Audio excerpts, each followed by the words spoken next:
Hi అండి, welcome to my channel Priya Pooja on kitchen logs. ఈరోజు జొన్న దోశ గురించి చూద్దామండి, ఎలా చేసుకోవాలో. జొన్న దోశ అంటే దోశ బ్యాటర్లో జొన్న పిండి కలుపుకోవడం కాకుండా మనం జొన్నలు నానబెట్టేసి మినపగుళ్ళు జొన్నలు నానబెట్టి దోశ పిండి లాగా చేసుకొని ఎలా వేసుకోవాలో చూద్దామండి. జొన్న దోశ వారానికి 2 రోజులు తినడం వల్ల షుగర్ లెవెల్స్ నార్మల్కి వస్తాయండి. మామూలు వాళ్ళకు కూడా షుగర్ రాకుండా ఉంటుందన్నమాట. చాలా హెల్తీగా కూడా, చాలా బలంగా కూడా అండి, చాలా బలం కూడా ఈ జొన్నల వల్ల మనకి. ఇప్పుడు ఈ జొన్న దోశ పిండి ఎలా చేసుకోవాలో చూద్దాము. మనకి మార్కెట్లో 2 రకాల జొన్నలు దొరుకుతాయి, పచ్చ జొన్నలు, తెల్ల జొన్నలు. పచ్చ జొన్నలు తీసుకుంటే మనకు బాగా ఉపయోగపడుతుంది అన్నమాట. ఇప్పుడు జొన్నలు బాగా శుభ్రంగా చేసి పెట్టుకోవాలండి, ఏమన్నా రాళ్ళు ఉన్నాయేమో చూసుకొని. ఇప్పుడు ఒకే గ్లాస్ కొలత తీసుకోవాలి. నేను ఈ గ్లాస్ తీసుకున్న గ్లాస్ తోటి 3 గ్లాసులు జొన్నలు తీసుకున్నాను. 3 గ్లాసులు జొన్నలకి 1 గ్లాసు మినపగుళ్ళు తీసుకోవాలన్నమాట. మనం ఏ గ్లాస్ అయితే ఒకే గ్లాస్ కొలత తీసుకోవాలన్నమాట, అప్పుడు కరెక్ట్గా వస్తుంది అనమాట. ఆ గ్లాస్ తోటి 3 గ్లాసులు జొన్నలు, 1 గ్లాసు మినపగుళ్ళు తీసుకున్నాము. ఏ గ్లాస్తో తీసుకున్నామో అదే గ్లాస్ తోటి 1/2 గ్లాసు సగ్గుబియ్యం తీసుకున్నాము అనమాట. అన్ని జొన్నలను మినపగుళ్ళు శుభ్రంగా 2-3 సార్లు బాగా వాష్ చేసుకోవాలి. 6 గంటలు నానబెట్టుకోవాలి. సగ్గుబియ్యం కూడా మనం జొన్నలు అయితే ఎప్పుడైతే నానబెడతామో అప్పుడే సగ్గుబియ్యం కూడా నానబెట్టుకుంటే గ్రైండ్ చేసుకునేటప్పుడు మనకి సగ్గుబియ్యం బాగా మెదుగుతుందన్నమాట, అతుక్కోకుండా ఉంటుంది.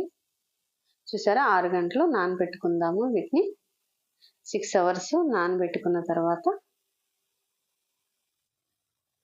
మళ్ళీ శుభ్రంగా 2-3 సార్లు వాష్ చేసుకోవాలండి. వీటిని బాగా నానాయి జొన్నలు, మినపగుళ్ళు. ఇప్పుడు దీన్ని గ్రైండ్ చేసుకుందాము. ఒకేసారి అన్నీ వేసుకోవాలండి. వేసుకొని జొన్నలు, మినపగుళ్ళు 2 కలిపి వేసుకొని సగ్గుబియ్యం కూడా ఒకసారి ఫస్టే వేసుకోవాలి. ఇదిగో చూసారా, ఇట్లా రెడీ అయిపోయింది. ఈ జొన్న దోసపిండి రెడీ అయింది కదా. ఇది మనం నార్మల్ దోసపిండి లాగానే 6 గంటలు పులియబెట్టుకోవాలి.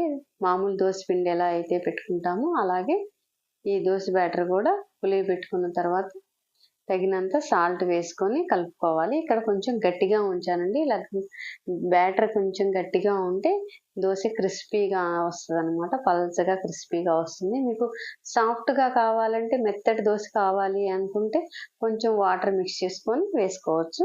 ఇప్పుడు మనం దోశ ఎలా వేసుకోవాలో చూద్దాము. స్టవ్ పైన దోశ ప్యాన్ పెట్టి, ప్యాన్ హీట్ ఎక్కిన తర్వాత మామూలు దోశ అయితే ఎలా వేస్తామో ఈ జొన్న దోశ కూడా అలాగే వేసుకోవాలి. చాలా పల్చగా వచ్చేస్తుంది, ఎక్కడ అతుక్కోవటం కానీ మీకు అట్లా ఏమీ ఉండదు. మీకు ఆయిల్ కావాలంటే వేసుకోవచ్చు, ఆయిల్ వద్దు మాకు కొలెస్ట్రాల్ ఎందుకు అన్నట్లుంటే మీరు ఆయిల్ వేసుకోకుండా కూడా చేసుకోవచ్చు. చూడండి, చాలా పల్చగా వచ్చింది కదా. మామూలు దోశ కన్నా ఇంకా పల్చగా వస్తుంది అనమాట. మనం సగ్గుబియ్యం వేయడం వల్ల గోల్డెన్ బ్రౌన్ కలర్ వచ్చేసి దోశ చూడటానికి లుకింగ్ కూడా చాలా బాగుంటుంది, టేస్ట్ కూడా బాగుంటుంది అనమాట. దోశ మనం పల్లీ చట్నీ, అల్లం చట్నీ 2 కాంబినేషన్తో తింటే చాలా బాగుంటుంది. చూడండి, చక్కగా దోశ మంచి క్రిస్పీగా మంచి కలర్లో వచ్చింది కదా. ఇప్పుడు ఇంకో దోశ వేసుకొని చూద్దాము. ఇక్కడ అతుక్కోవడం కానీ అట్లా ఏమి ఉండదు. నేను చెప్పిన ఈ కొలతలతోటి మీరు వేసి ఒకసారి చూడండి, మీకే తెలుస్తుంది.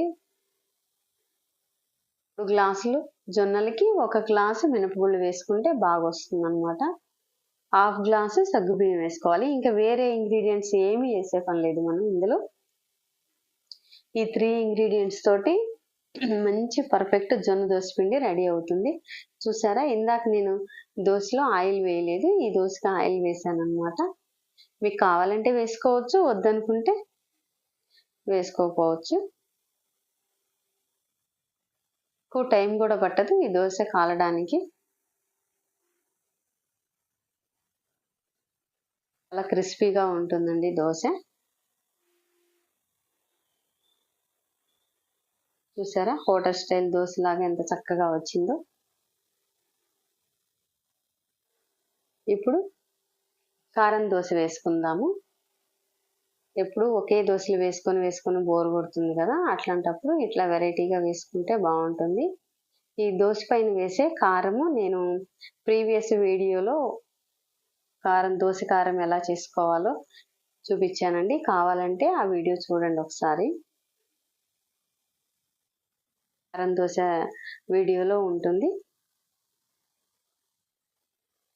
ఇది కొంచెం కాలిన తర్వాత అప్పుడు మనం కారం వేసుకోవాలి. ఆ పైన పచ్చిదనం అంతా పోయిన తర్వాత మనం ప్రిపేర్ చేసుకుని ఈ కారం వేసుకోవాలి. దోశ అంతా అప్లై చేసుకుంటే కారం దోశ కూడా బాగా టేస్టీగా ఉంటుంది జొన్న దోశకి. తేడా అట్లా ఏమీ తెలియదండి, కానీ హెల్త్కి మాత్రం చాలా మంచిది ఈ జొన్న దోశ. ప్రెగ్నెన్సీలో వచ్చే జెస్టేషనల్ డయాబెటీస్ కానీ దేనికైనా కూడా ఇట్లా ఈ జొన్నలతోటి ఎనీ ఫుడ్, ఎటువంటి ఫుడ్ తీసుకున్నా కూడా మీకు మనం రెగ్యులర్గా టిఫిన్స్ అంటే ఇట్లా ఇడ్లీ దోశ ఇవే తింటాం కాబట్టి ఈ దోశ ఇలా చేసుకుంటే ఈ జొన్న పిండి అయితే మీకు హెల్త్కి బాగుంటుంది.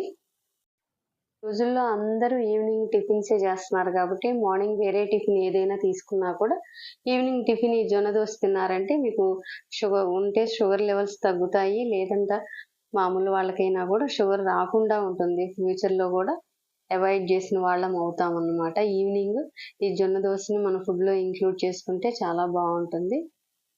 చాలా క్రిస్పీగా వస్తుందండి. ఒకసారి నేను చెప్పిన ఈ కొలతలతోటి ట్రై చేయండి, మీకు ఎక్కడా తేడా రాదనమాట, చక్కగా వస్తుంది. మీకు ఈ వీడియో నచ్చినట్లయితే ప్లీజ్ లైక్ చేయండి, షేర్ చేయండి, subscribe my channel. Thank you.